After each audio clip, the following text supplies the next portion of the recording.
today's video, I want to show you how to knit the jute stitch. This is a nice 2-row repeat. It's not overly complicated to get to grips with, and it cleverly uses slip stitches and the working yarn to give you these really nice textured bars.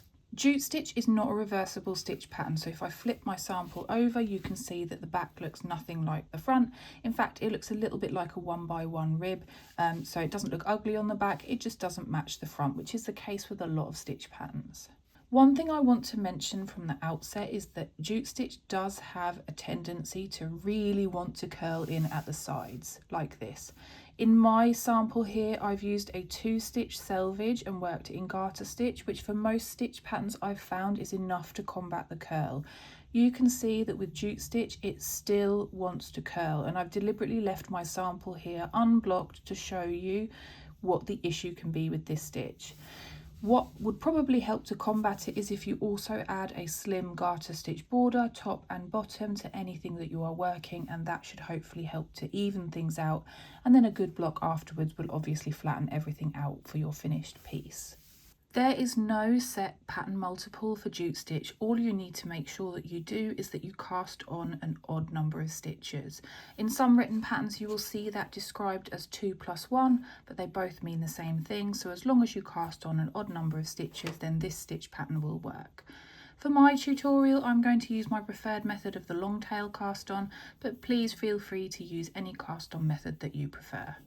Row 1 is a right side row, so that means that every time you work a row 1 in your repeat, the right side of your work will be facing up. On this first row it won't be very obvious, but as your pattern grows you will notice that more and more. Start row 1 by purling 1 stitch. Now you're going to jump into a 2-stitch repeat that you are going to repeat all the way across to the end of your row. The first stitch of that 2-stitch repeat goes as follows. You are going to slip this stitch purlwise with the yarn in front.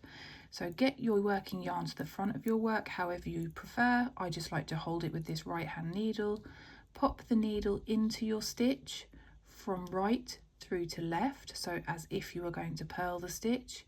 Slip it firmly onto that right hand needle and take your left hand needle out, and then you are going to either lift your working yarn to the back of your work, or if you're like me, you're going to pull that right hand needle behind your working yarn so that that working yarn is at the front of your work.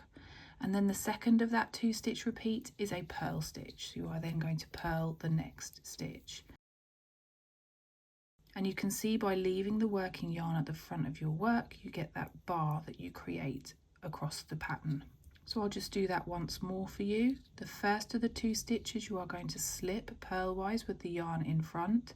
So pop the working yarn to the front of your work however you prefer. That can either be holding it like I am, or pulling it to the front of your work like that so it's out the way. Slip your right hand needle into the stitch from right through to left, and then slide it firmly onto that right hand needle. And then the next step is to get the working yarn to the front of your work securely. So if you're like me and you've held it, you're going to pull this stitch round so that working yarn is in front of it.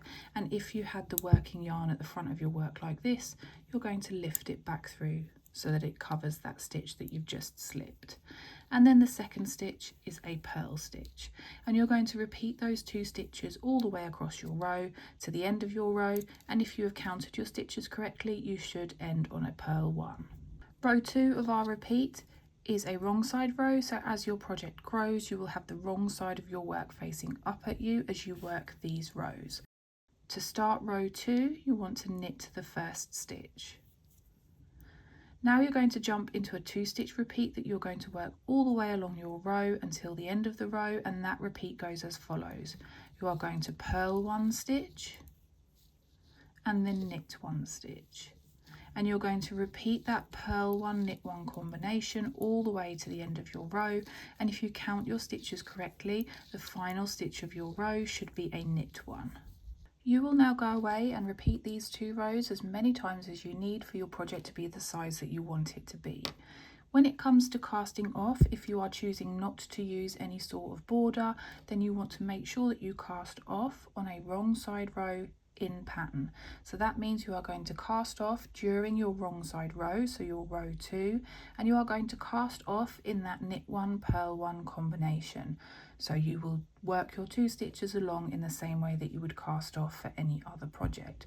But as I said in the beginning of this tutorial, I really would recommend for the jute stitch that you do choose to add not just a selvage at the side, but also a small garter stitch border, top and bottom, just to give it the little bit of stability that it needs to stop that curling inwards.